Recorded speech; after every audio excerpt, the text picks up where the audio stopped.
Hello? What's up? Andy, what's going on, my man? What's up, Steven? How you Mr. doing? Dunk Life? How's it going, man? It's been a while. It has been a while. It's going great, though. How you doing? I'm doing really well. I actually just dunked a little earlier today. Went okay, but I kept it short. And I'm linking up with Nico tomorrow, hopefully. So we're going to get a session in tomorrow. So I'm looking forward to that. Ah, I'm so jealous. I know. It should be a lot of fun. What was I going to say? How's your training going? What are you up to? Yeah, man, I'm hitting it hard, and on my kind of way back, I've kind of gone up and down. You hit plateaus. I know you know what that's like. Yeah, for I'm sure. on my way back and making some good progress right now. So Nice, I'm man. really excited. Where do you think your vert's at right now? Or what's like your main goal coming up? The two-hand little off the bouncer? Yeah, dude, I got to get that celly Yes. hand crush. Yes. So I think I'm going to get it in the next I've gotten it, one hand a couple times, but I think that two hand is right around the corner. I think next week or two I'm going to get it. So Nice. yeah, I'm close. So just before I ask you more questions, because I got a ton of questions, this is Andy Nicholson, a.k.a. at the Over the Hill Dunker. I'll link everything below. You'll see it below. And his YouTube actually is the one that inspired me to get onto my journey. And that's pretty crazy because we've come so far, and we've got to dunk together, and so many things have come since then. But this is the guy that really started me on my own journey. He was my height, right where I was when I was starting too in his first videos, and then he was dunking. So that really inspired me. That was one of the first people I saw that inspired me to get my dunking going, because he made it seem it was possible for someone like me to dunk. So huge thanks and huge motivation as well. It's awesome. Oh, that's so cool. Thanks, man. Of course. I remember those days, messaging you back and forth. Uh-huh. There was a time, your audience may not believe it, but there was a time when he used to come to me for advice. That's right. There's no doubt. And he'd be like, how you do this, how you do that, and I was helping you, and then it wasn't too long where you passed me up, you punk. Mm-hmm. But And so then the tables turned, I was going to you for, hey, what are you doing? Yeah. How do you do this? yeah, but the work ethic still gets me motivated. I always see you in the gym, so that's always motivating for me still. I got to keep on mine. Oh, yeah, you got to put in the work. Yeah. For you, are you what's your training like now? Are you going do you go I've learned recently that I go through phases not that I go through phases, but the phases I go through are very important for me. So I started doing more strength phases and trying to like cycle through explosive training and weight training. So are you like, do you do that, or do you kind of do a combination? What's your training regimen looking like? Yeah, absolutely. One of the things I learned from Bounce Kit, and probably one of the best things I learned from doing Bounce Kit, was that periodization where you do it in phases. And I had never really done that before. I've done a lot of different training. Back in the day when you and I first kind of met, I was doing Jump Manual. And I like Jump Manual too. I'm nothing against it. It really is a good program. Yeah. But it's the same.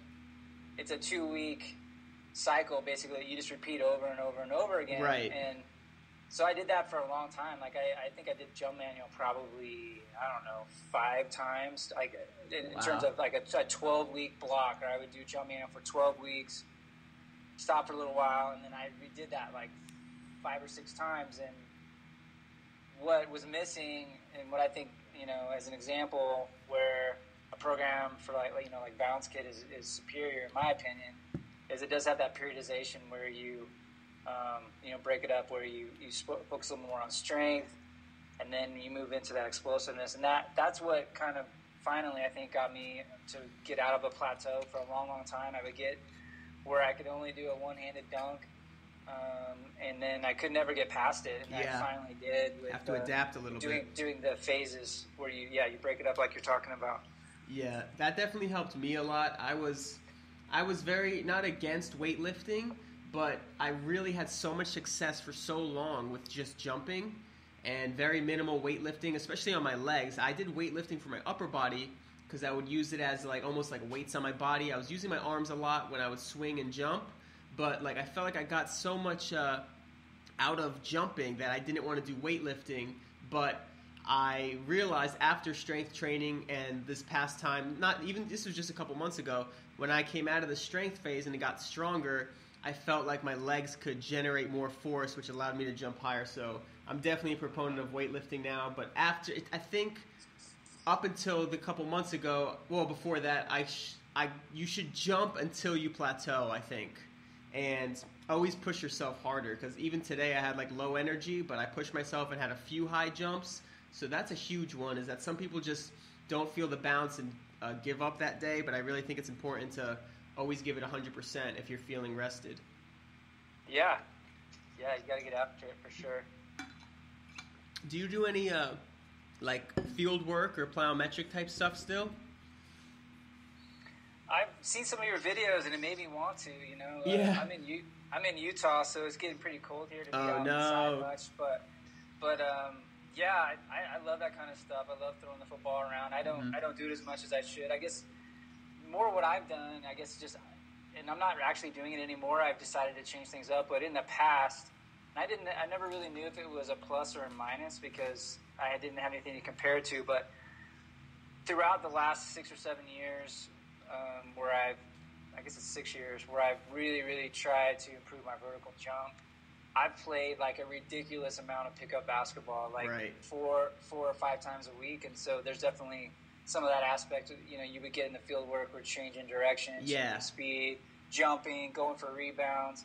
So that would be the closest thing for me, doing, what you're doing. And this period, I'm actually on week 9 right now of this 12-week phase that I'm doing. And I played very, very little basketball. I actually, no full court basketball. I played a little bit of half court. Yeah.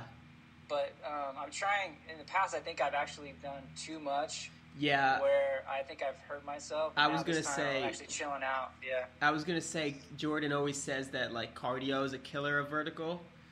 And I think I agree, but I don't know if I've played enough where I, really work my cardio too much, because I'm always jumping in the game, too. But I know that he's a big proponent that, even just playing pickup is a little too much cardio. But I think it's a great warm-up, as you've mentioned. But as far as, playing too much, I don't like to play for a long period of time often. I'll do it here and there, but not, consistently play a lot. But it's definitely good. There is something to it, and I've been thinking a lot about this, been talking to people about it, too. It's just, there's something about, without exception, my very best dunks at any point in my life have always been right after a really competitive, intense pickup game. Right. And I've tried so hard to replicate the feeling of a pickup game in my warm-up by doing, and I've seen you do it in your videos too, where you do a bunch of dribbling drills, or you do sprints, or you jump rope, or you do some of the same kind of movements, but there's not the competitive aspect, so the adrenaline doesn't really get going. But I've tried so hard to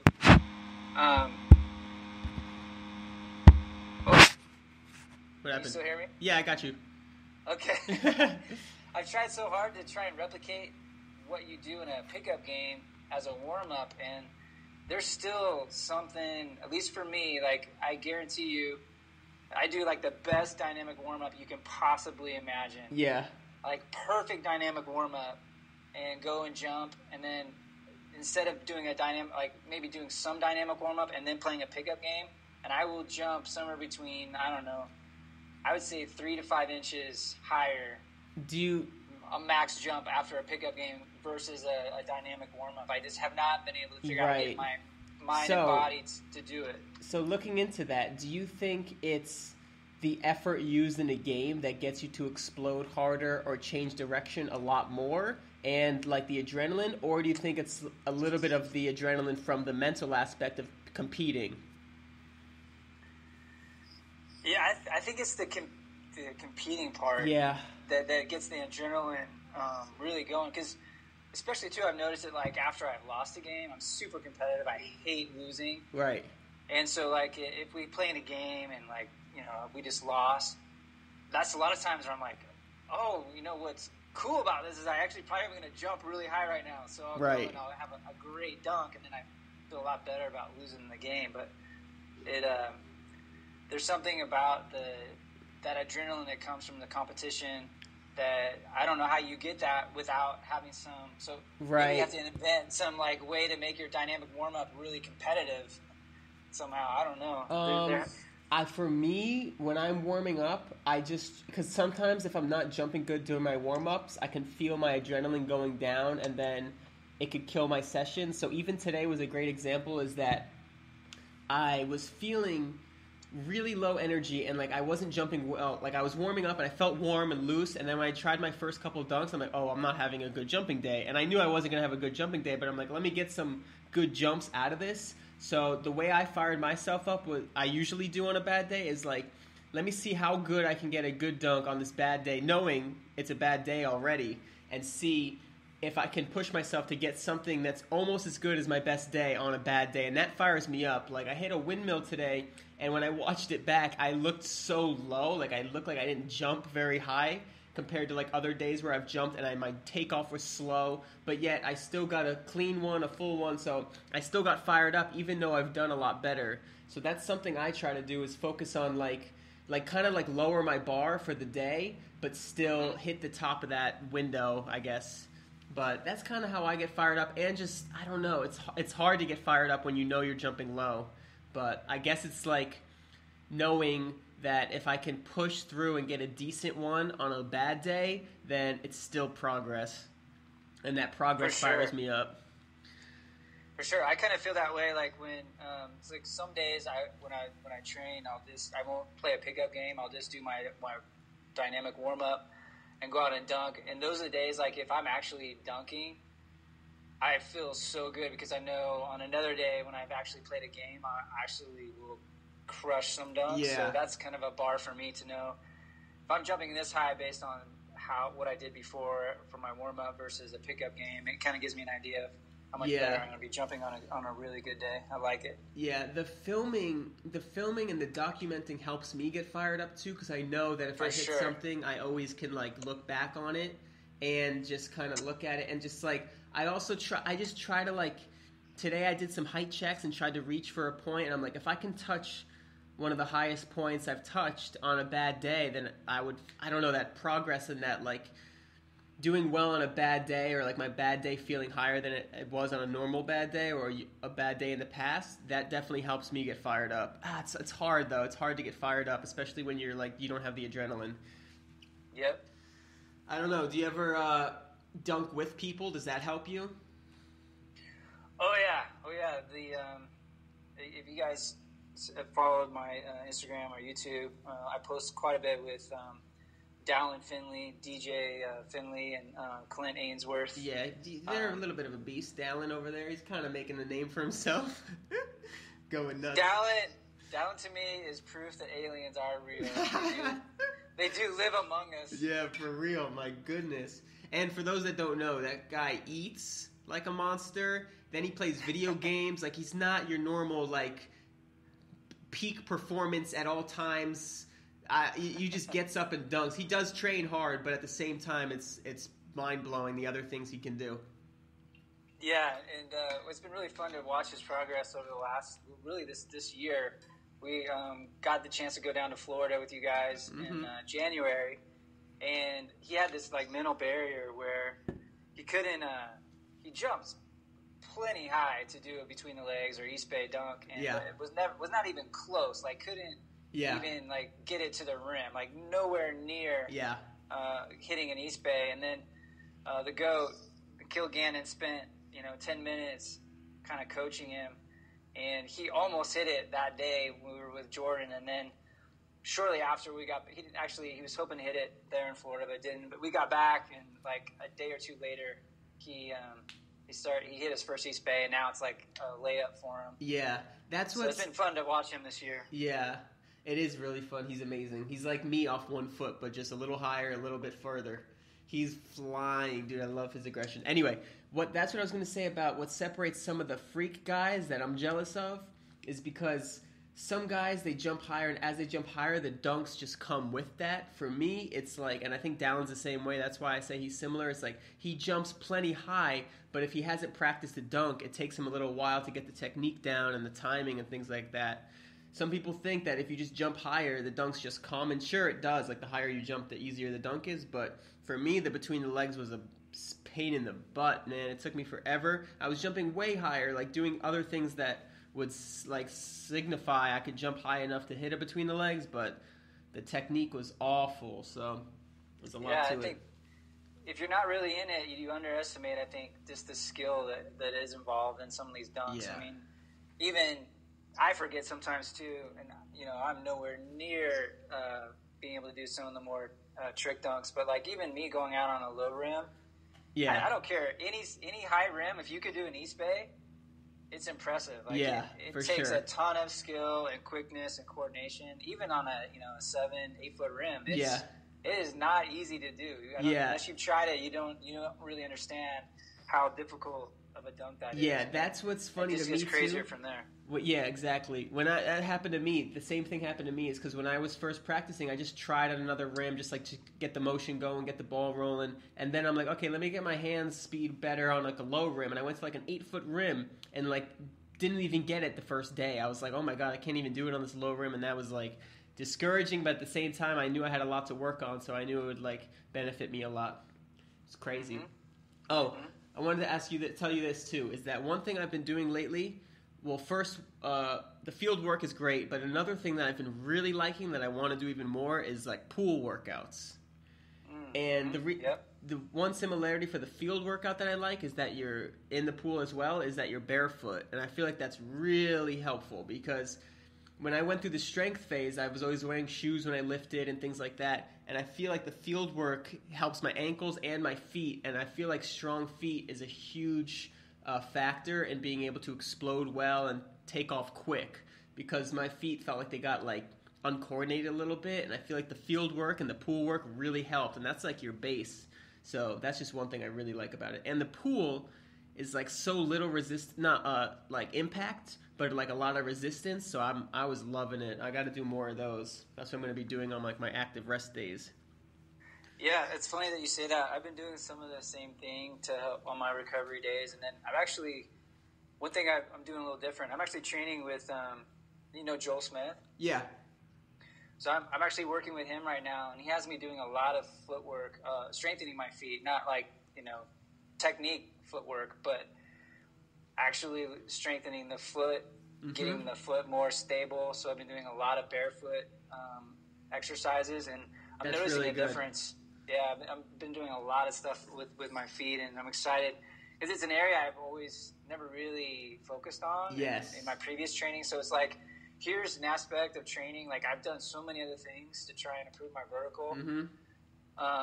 But the feet I've never really focused on. So I'm super excited to see where I can get to. And I really feel like I'm going to hit some new PRs here pretty soon. And so focusing on an aspect of the feet where I haven't really done much there, I think it's going to be one of the ways it's going to get me to go even higher than I was about a year and a half ago when I hit my previous like peak. Nice. So right now you're in week 9, and then so what's like the last couple weeks looking like? It's funny. He gives me the workouts like kind of a couple weeks at a time, and he hasn't given me the last couple weeks. Oh, that's funny. I actually don't know yet. So this past 3 weeks, it's a custom workout. So he kind of evolves it as I'm going. It's not like here's your. That's actually excellent, dude. Weeks. That's the best program there is, right there. That's what I keep saying to everybody is that you need your own unique one. Tweak it.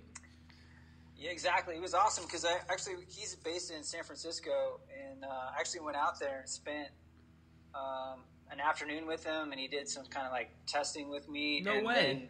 And then kind of built the program around my strengths and weaknesses and stuff like that. So it wasn't just like an online or like a cookie cutter program. He's customizing the programming based on me, and so I think that's really awesome. Yeah. Yeah, I'm loving it. That's awesome. So 12 weeks, you're going to test your vertical after that? Yeah. That's going to be awesome. Yeah, I'm super excited. It's I've done, of course, I bring other things too. Like I learned some cool things from Jump Manual. Bounce Kit has been my favorite so far. There's little things that you learn over time that work for you and how your body works, and then you try and bring that in. So like I do, a lot what Joel's having me do, but there are some other things too that I've learned that, I kind of incorporate as well. And it's just such a learning process. Right. Because there's so many different aspects to improving your jumping. It's not just like do this one thing. Yeah. And that's going to work. There's so many areas you have to like attack this from to go higher. Yeah. It's easy at first when you're first getting those beginner gains, but once you kind of get closer to your what we call your genetic limit, it gets harder and harder, and so you have to figure out new ways to definitely make progress. And one thing for me recently was like, not recently, but like more taking care of my body, because that's like not one thing I've neglected, but I'm really focusing on trying to make every aspect as best as possible. I always did core, but now I'm trying to do core like even harder, just because I'm using the ball more, dribble dunking more, things like that. And I always did core, but not like trying to build it. I just kind of maintained it. So I'm doing core more, and I'm also like trying to diet really, really well, like extremely healthy, like no sugar. How's your diet kind of looking? That always has been the hardest part for me. Actually, I'm trying to live the dunk life too. Yeah. I'm actually drinking a green smoothie right now. Very good. Nice. While we're talking. So yeah, that's an area, like, again, you go back to all the different ways you can improve. And most guys my age are like easily 30 pounds overweight. Right. And I thought I was fairly lean, and no one ever looks at me and goes, "Dang, you're chubby, or you should drop some pounds, or whatever." And I didn't really worry that much about it, because I'm like, I'm pretty lean. I mean, most of the guys I know my age got the huge like gut. Dad bod, the huge gut, and so I guess you kind of feel like maybe you're leaner than you are. Right. And then I went and got the DEXA scan about 4 or 5 months ago, and I was 176 pounds, and my body fat was 21.5%. And I was like, "Are you kidding me? Yeah. How could I be that fat?" Or another way to look at it is, how could I have so little muscle? Right. And so, anyways, that was a wake up call for me. And so since then, I've really been more strict on my diet, eating a lot more whole foods, more vegetables. That's really good, yeah. Trying to really get rid of sugar. And then I got tested about 3 months after that. I was at 15.5%, so I made some good progress. That's really good progress, yeah, for real. And then I want to be in the 10% range. I think 10% is probably, who knows what the real ideal is, but that's where I'm going for. So, I definitely think that's good too. I think above 10 is like you definitely need to work on it, but if you're under 10, I think that's good. And I think anything, like obviously like above, like you don't want to be like dead, but like 4% to like 10 is like optimal. I feel like the lower the body fat, the more beneficial it can be, as long as you have energy and you're being able to like refuel and fuel yourself enough. I feel like the lower the better. I haven't looked too deep into that, but I just try to keep mine as lean as possibly can be. For sure, that extra weight is certainly not going to help you jump higher. So yeah, that's probably one thing a lot of the people listening, they may not realize, is they got maybe a little more fat on their body than they realize. Do you ever do you kind of time your meals? Like or a better question, do you have like any energy problems whenever you go lifting or dunking or things like that? Not too much. I eat. I think I heard you say this too on one of your videos or maybe a podcast. But I eat a lot, but smaller meals, like 5 or 6 times a day. Yeah. And so no, I haven't really noticed that. I don't really do pre-workout. Sometimes if it's going to be like a really important day, right? Like I really want to jump well, I might do a pre-workout that day. But for the most part, I just try to eat really healthy. I really try to cut out sugar.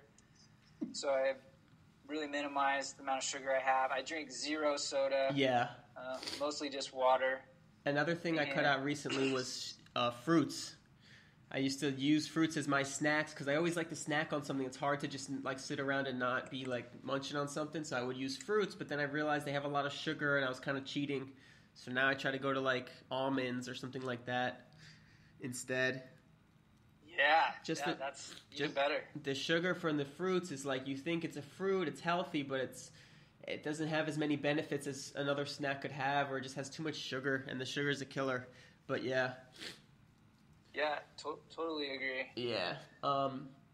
Anyway, let's go back to how you started, because I always like those stories. So I know I got my inspiration from watching you, and I always just like basketball. How did you kind of get into dunking aside from basketball?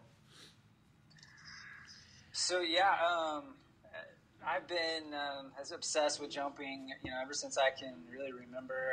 I got pictures of me when I was a little kid trying to jump over stuff. Even when I was like 5 years old.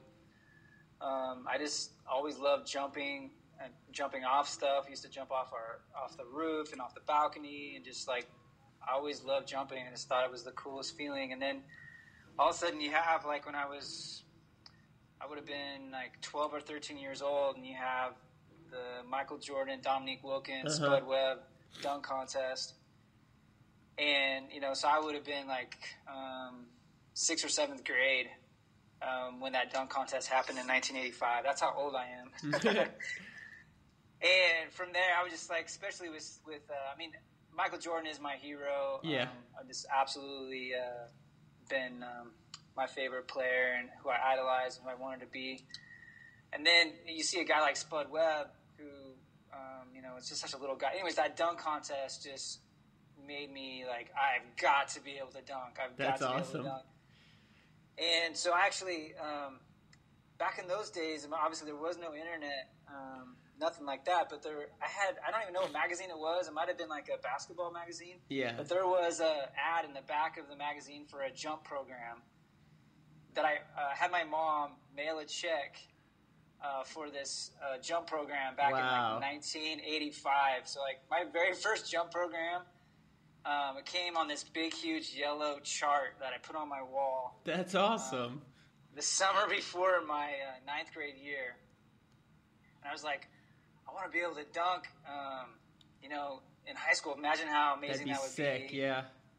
And that summer I started training my vertical. That was my very first program. It was 1985. Wow, that's crazy though. I wish I started then. I started like the end of high school, like right when I graduated. So I would have been fun to be in high school and dunk and stuff. But yeah, I waited so long. Also with the NBA contest, it's funny that you were inspired by that, because I almost got like uninspired. I used to love to watch it, but it just seemed like too magical. Like you had to be like a freak of nature to be able to do it, and they were all in the 6-foot range, except for Spud Webb, and you're like, you're not going to be a Spud Webb. So it's just like when I saw those dunk contests, I was like, there's no way like a 5'10" guy can dunk, especially like it was just crazy. So it's funny that you got inspired by that instead. That's really cool. Absolutely, yeah. So that's where it kind of all started, and then here it is. I'm 45 now, and I'm still obsessed. Yes. Still want to jump higher. Still want to hit new dunks I've never hit before. And so, do you have any good ideas for what you'd like to see in the dunk world come soon, or like in the next few years? Or are you liking what you're seeing? Like how there's much more involvement than there was when I first started watching your videos? The one thing that has just been amazing is just like and other people have talked about this too on your podcast, is just the community. Mm-hmm. It's just so cool that this passion that many of us share is like we have friends like all over, and I've been able to go when I'm traveling for work or fun or whatever, and meet up with other dunkers and have dunk sessions, and that never would have happened without social media and technology and stuff. And so it's awesome. Yeah, I love that, and it's actually, I think I thought about this some too. Like, say there had been no YouTube or social media, right? Would I still be doing what I'm doing? Yeah. Because what's been really helpful for me, and I'm sure it's fueled you too, is like you start getting people like commenting and saying, hey, you inspired me to go and chase my dream. I didn't think I'd ever be able to dunk, and I saw you dunk, and so I'm going to do it, or I'm going to try. And it's amazing. People coming to you, asking you for questions, and then you see so it's like you get inspired by other people, like, you know, watching your videos. Right. Really inspires me, and then other people are saying I'm inspiring them, and so it like fuels it, and just it makes it even more fun. And so I think without it, I don't know if I may have probably moved on to like being you know, someone acting my age, I guess, and like playing golf.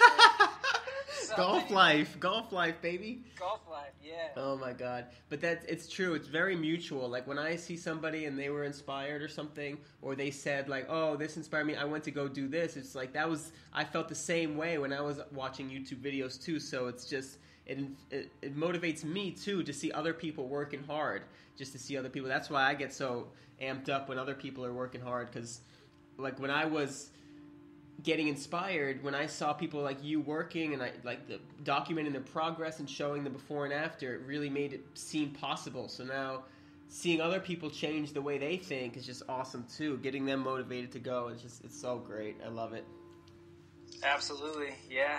I started filming because a lot of my friends didn't believe me that I would, because I was one of my shorter of my friends, you know, and like we all played basketball, but like almost no one could dunk. A few of my taller friends, but like I said I was going to dunk, and all I wanted to do was capture it on video, so then there was proof forever. And then it was just like, once I started like hanging on rim or making some progress, I kind of knew I would eventually dunk for sure.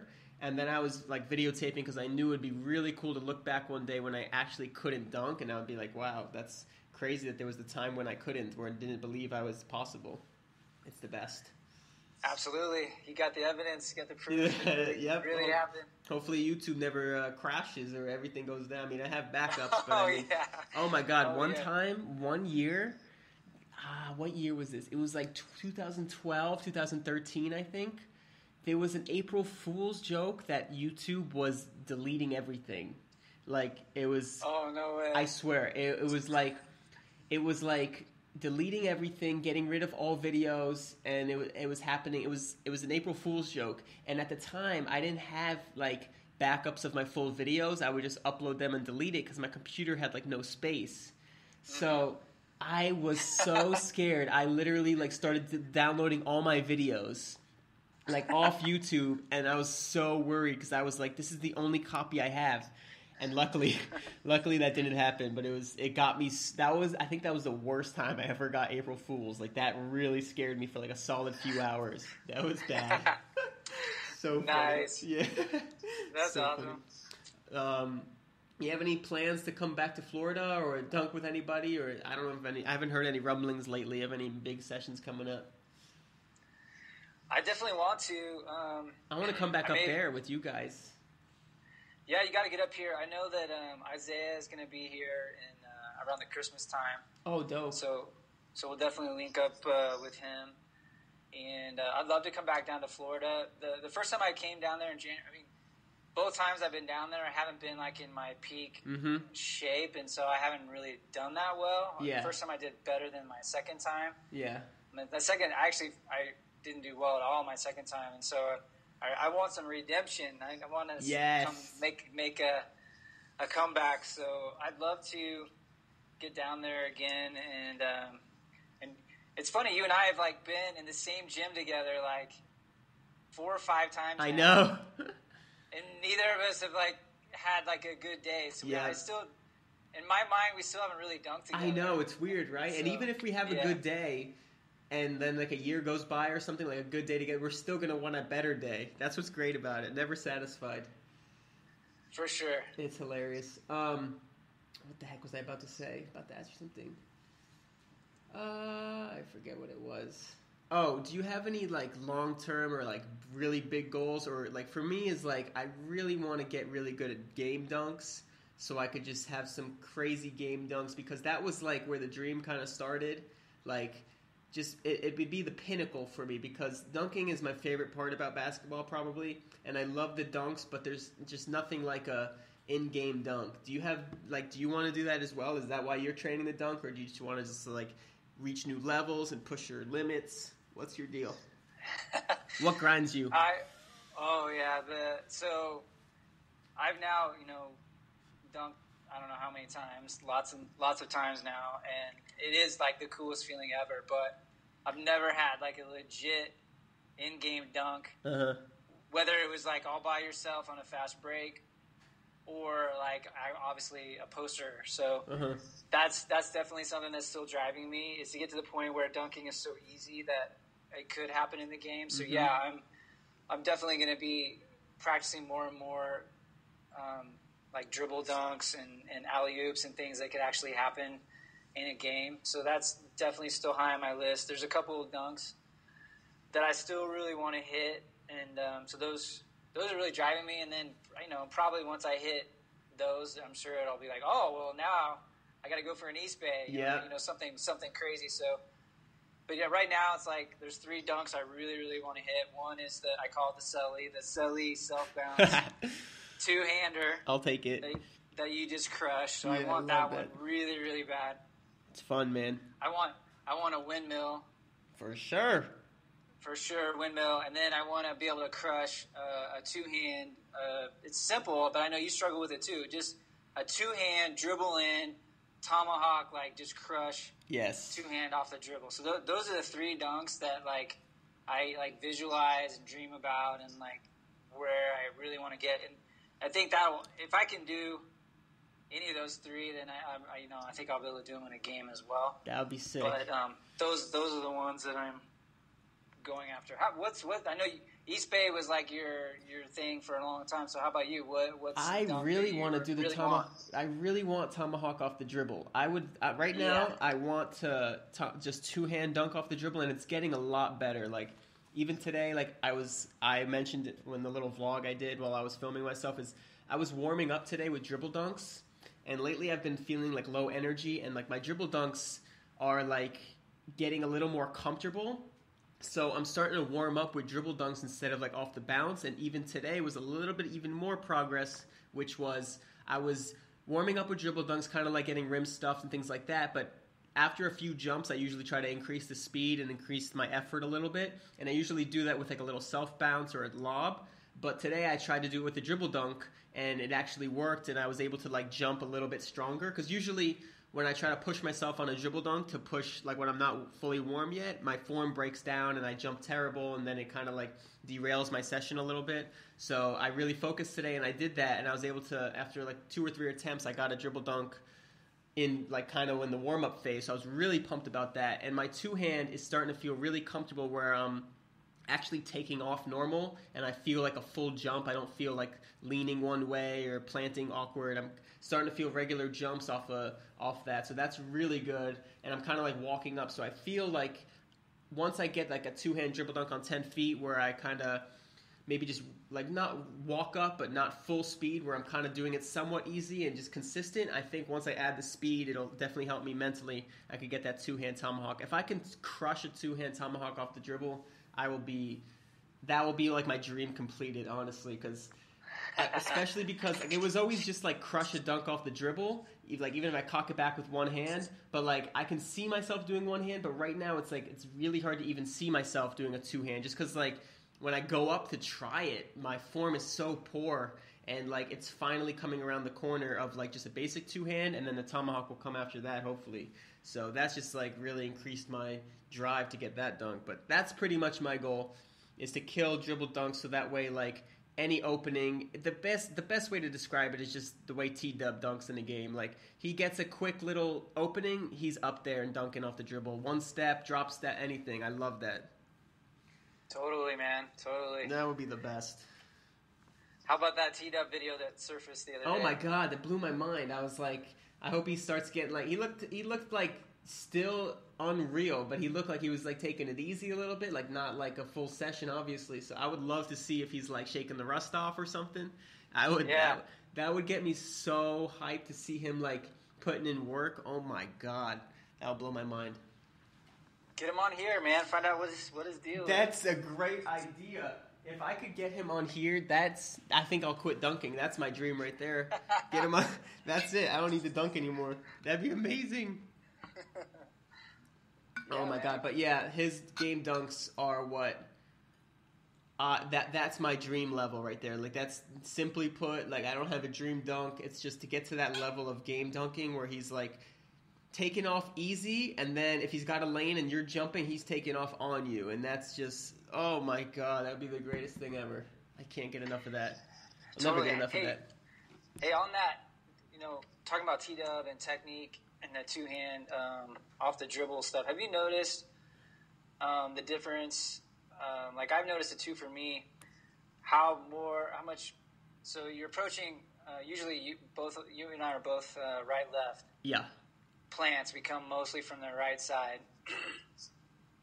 When you come in and make that plant, have you noticed that, like, especially like yourself, the celly dunk that I call, yeah, your feet end up pointing on your plant way to the right. Yeah. And so you end up almost dunking on the left side of the rim. Yes, I know what you mean. Like you twist a lot on that. That's what I try to emulate off my dribble, and that's where I've been able to improve. Is that I notice I kind of watch how I plant, because my self bounce dunk is pretty much perfect. It's like the timing's there. I jump at the right distance from the rim. I get up perfect. Like I plant perfect. And if I can do that off the dribble, I think I would be able to dunk easy. So that's what I've been trying to emulate, and I've been diagnosing the feeling, because sometimes when I go off the dribble, I feel like pain in my knee, or I feel like I planted hard on my left foot, and I've noticed recently that I need to plant harder on my right foot, like my back foot. So that's where I mean that I've been feeling more comfortable, because it's feeling like a full jump, and it's feeling like my jumps do off the self bounce, off the dribble. I'm starting to feel that. Yeah, I noticed that for me, same what you're describing. If you can really get those feet. So it is almost like a twist. You're planting with your feet, really pointing to the right. You dunk almost on the left side of the rim. I think one thing you'll notice, T-Dub is one of the most obvious ones when you watch him. How much that almost, I hate to call it a twist, but it kind of is. Yeah. Just how he comes in and his feet are really to the right, and he dunks a lot of times over on the kind of the left side of the rim. And yeah, I've noticed my best jumps, when I've tried to do a two-hand dribble dunk, if I get more of that, it definitely definitely helps. And I'm trying to get that on the self bounce too. I noticed I kind of just come in from the right side on that self bounce, and I kind of still try and dunk on the right side or maybe the front, instead of actually getting it more on the left side of the rim and dunking coming from that side. Yes, exactly. So that's what's helped me with my dribble dunks too, is trying different angles, because even though my self bounce I have the perfect angle, when I go for off the dribble, that angle messes me up because of that little twist factor. I don't do the twist correctly. So I've been trying to do dribble dunks where I feel most comfortable and just try to take off normally.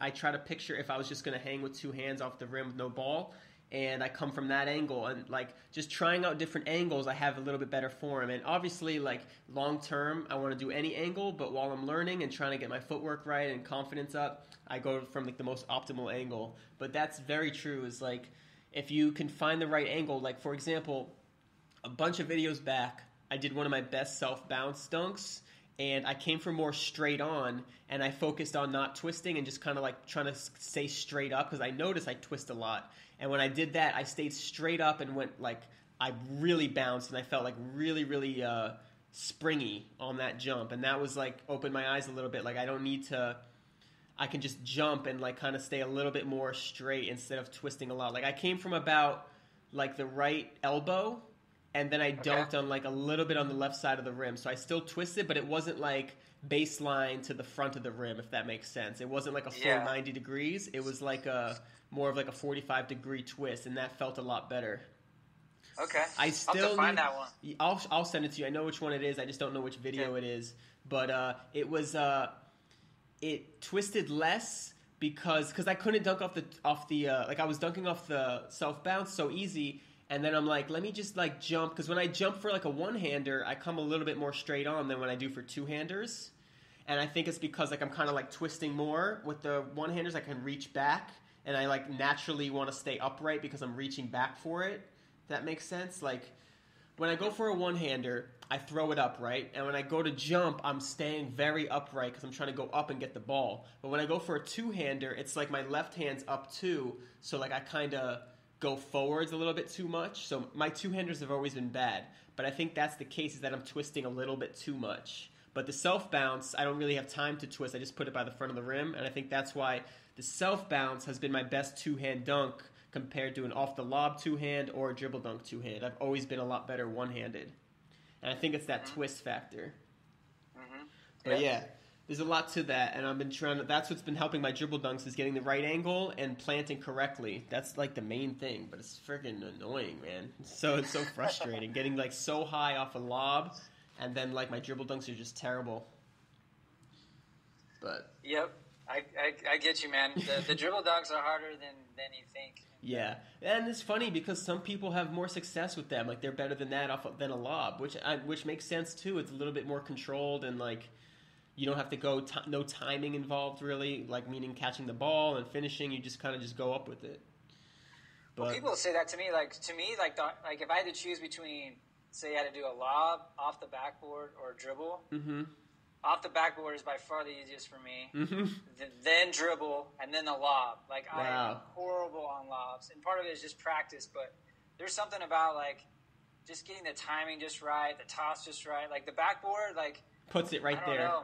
It, like, puts it right there. It forces you to, like, really get off the ground quickly. Yes. And it's just, like, fast. And there's something about the slow, like, throwing it way up in the air, and you got to wait, and you got to wait, yes. you got to wait. And then it just... Somehow, like, I feel like I just, like, fall apart and I'm slow and I can't get it in the right place. And, like, and then people will tell, like, how come the backboard dunk is so easy to you? I don't know. It just is. Like, it's the easiest, by far the easiest dunk for me. For me, what I've noticed with it is that it forces me to do the perfect jump. And by that I mean when I throw it off the backboard and it comes off quick. And I have to plant, and it usually makes me plant quick, which means I'm planting like at the right distance because I don't have time to get like under the rim. Like when you mess up, a lot of times you're like too far into the rim on some jumps. So like when I throw it off the backboard, I don't even have time to like get there. I just have to jump if I want the timing to be right. And so another thing about just jumping is I don't think as much.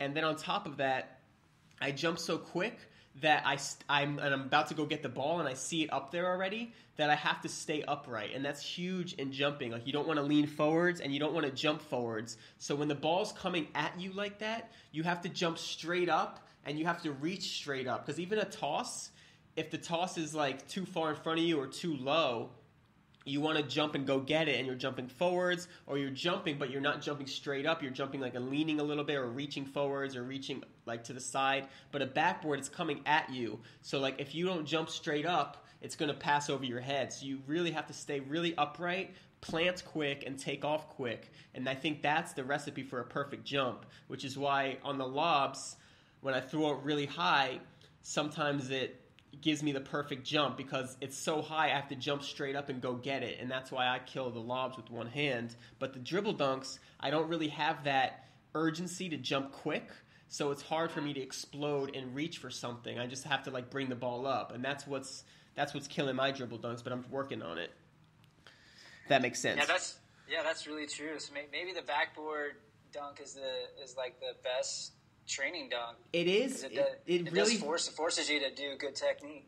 That's a great point, because that's a lot of times what I do to warm up, because it fires me up, because it's almost like if I put it in the right place, it's going to make me do an aggressive perfect jump. Because if I do a lob and it's a little off and I go get it, I like jump weird, plant on like one leg too much, you know what I'm saying? But off the backboard, even if I throw it too high, I'm still going to jump quick and I'm still going to jump upright because I'm going to still go for it, you know?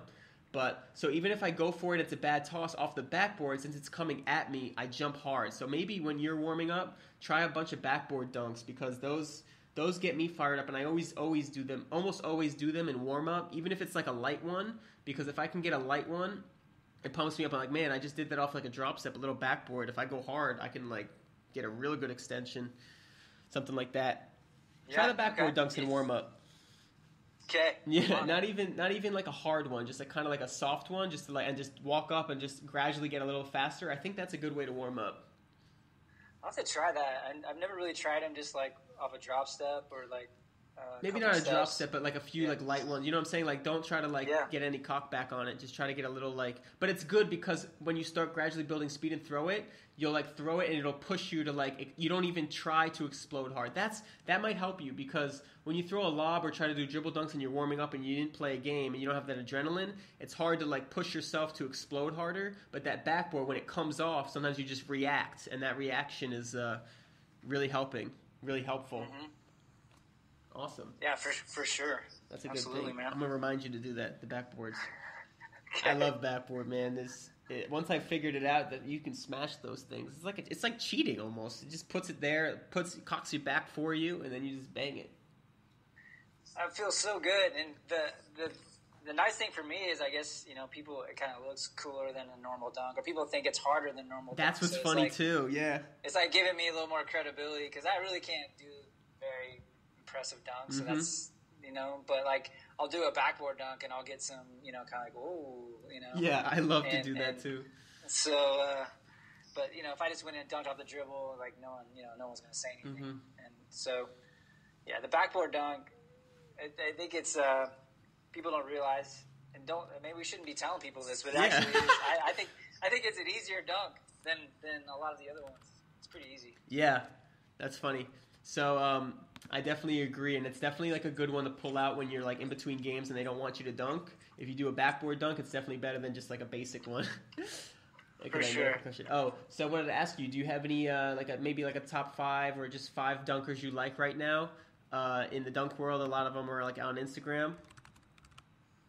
Yeah, well, I mean that's easy. Like definitely Jordan Kilgannon, definitely you. Definitely. And like you can stop there. Top 2 is good. Yeah, just kidding. You and Jordan, that's it. Yes, I'm just kidding. Goat and goat in training. Yeah. No, I love watching Jordan. I'm a huge fan of his, and part of what's been so cool is like so many like crazy things have happened. As I started chasing this dream, like.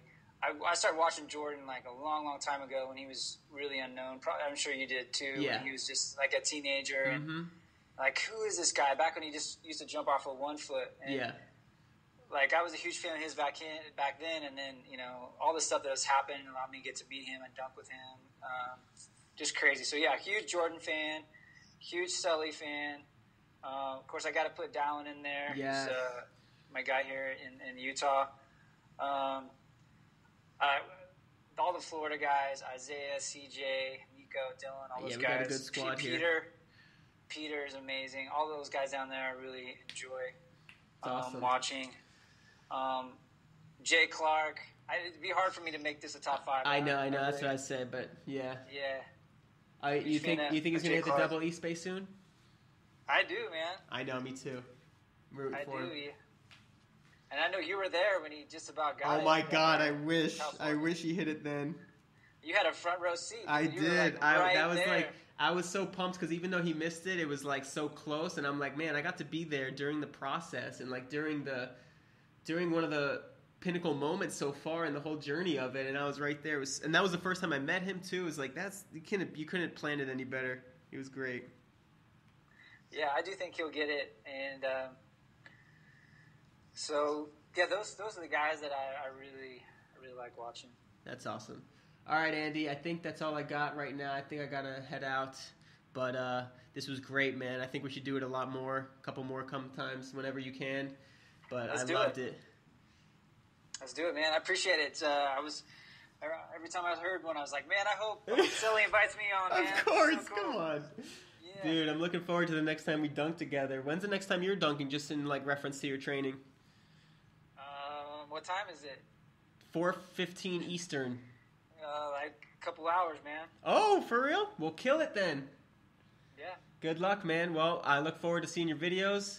And everybody go check out his YouTube channel and his Instagram, Over the Hill Dunker. Dude, love you. We'll talk soon, man. Keep it up. We'll definitely keep you up to date with training and stuff like that.